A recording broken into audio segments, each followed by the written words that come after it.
ప్రణాళిక ఉండొచ్చు, కానీ రేపు నేను వంకాయ కూర ఇలా వండుతాను అలా వండుతాను కానీ దాన్ని ఇప్పుడే ఇలా కొయ్యాలి అలా కొయ్యాలి ఇదంతా ప్రాసెస్ అంతా ఊహించుకోవడం అనేది వేస్ట్. అవునా కదా?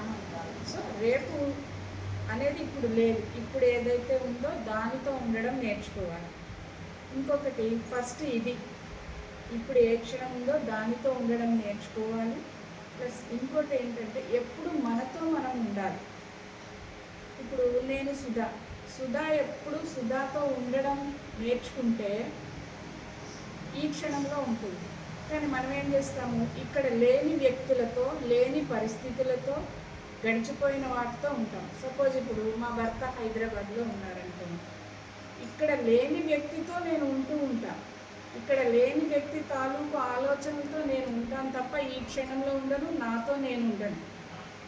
ఎప్పుడైతే మనతో మనం ఉండడం నేర్చుకుంటామో ఈ క్షణంలో ఉంటాం. సపోజ్ ఇప్పుడు మనం భర్త ఆఫీస్కి వెళ్తారు, పిల్లలు స్కూళ్ళకి వెళ్తారు, మనం మాత్రమే ఇంట్లో ఉంటాం. కానీ మనము మనతో ఉండము, మన పనులతో ఉంటాము, ఎక్కడెక్కడో ఊర్లలో ఉన్న వాళ్ళతో ఉంటాం తప్ప మనతో మనం ఉండము. మనతో మనం ఉండడం ఎలా అండి అంటే, మీరు ఒక చిన్నపిల్లని చూడండి, మనవరాలను మనవలను ఎంత ముద్దు చేస్తారో అంత ముద్దుగా మిమ్మల్ని మీరు ప్రేమించుకోవడం నేర్చుకోవాలి, మీతో మీరు టైం స్పెండ్ చేయడం నేర్చుకోవాలి. ఇప్పుడు సపోజ్ ఒక పిల్లాడికి చక్కగా స్నానం చేయించి పౌడర్ వేసి బొట్టు పెట్టి మంచి బట్టలు వేసి అలా ఎంత కేరింగ్గా చూసుకుంటూ ఉంటారో అలా మనం చూసుకోవడం మొదలుపెట్టాలి.